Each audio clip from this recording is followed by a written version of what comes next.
우리 시간으로 오늘 새벽 미국 캠프 데이비드에서 사상 처음으로 한미일 단독 정상회의가 열렸습니다.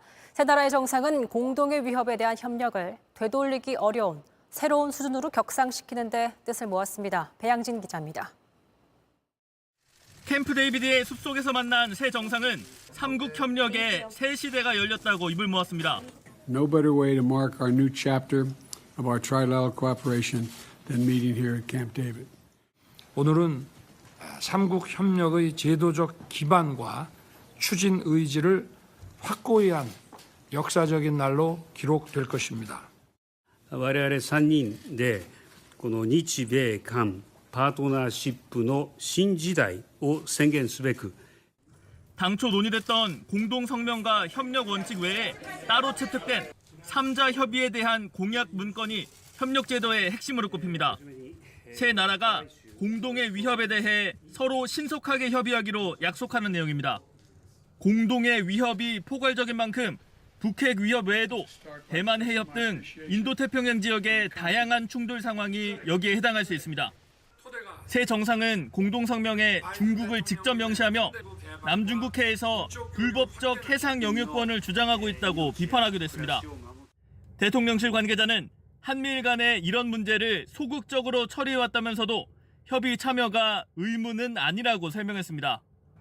세 정상은 매년 연합 방어 훈련을 여는 등 삼국 안보 협력도 강화하기로 했습니다. 또 앞으로 매년 정상회의를 열기로 한 가운데 윤 대통령이 다음 회의 장소로 한국을 언급하기도 했습니다. 다음에는 한국에서 우리 세 정상이 다시 만날 수 있기를 기대합니다. 이곳 캠프 데이비드에서 머무른 6시간 동안 한미일 협력의 새 기틀을 마련한 윤 대통령은 만 하루 동안의 미국 일정을 마무리하고 귀국길에 오릅니다. 미국 캠프 데이비드 앞에서 JTBC 배양진입니다. 다음 소식입니다. 서울 신림동 한 공원에서 둔기에 맞아 위독한 상태였던 피해 여성이 조금 전 숨졌습니다.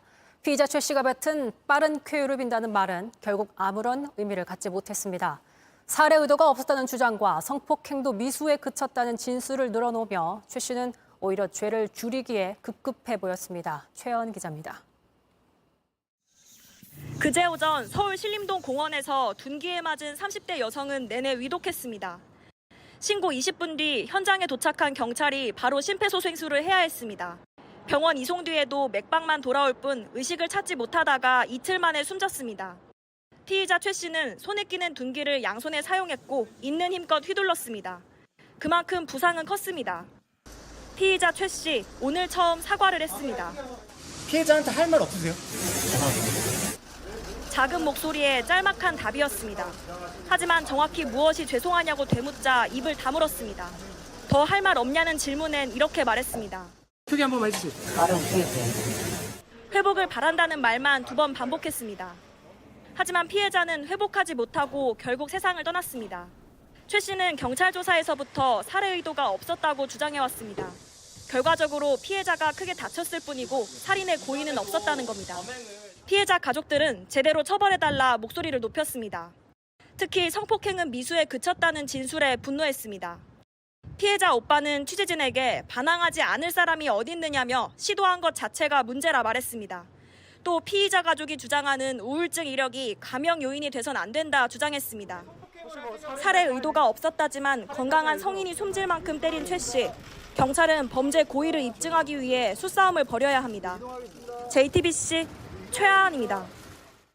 서울 한복판 지하철 열차 안에서 한 남성이 승객들을 날카로운 물체로 위협하다 붙잡혔습니다. 열쇠 뭉치로 보이는데 시민 2명이 다쳤습니다. 부산에선 화물차와 덤프트럭이 부딪혀 8명이 숨지고 다쳤습니다. 박병현 기자입니다. 경찰이 한 남성을 누르고 붙잡습니다. 이 50대 남성은 쉴 새 없이 거친 말을 내뱉습니다.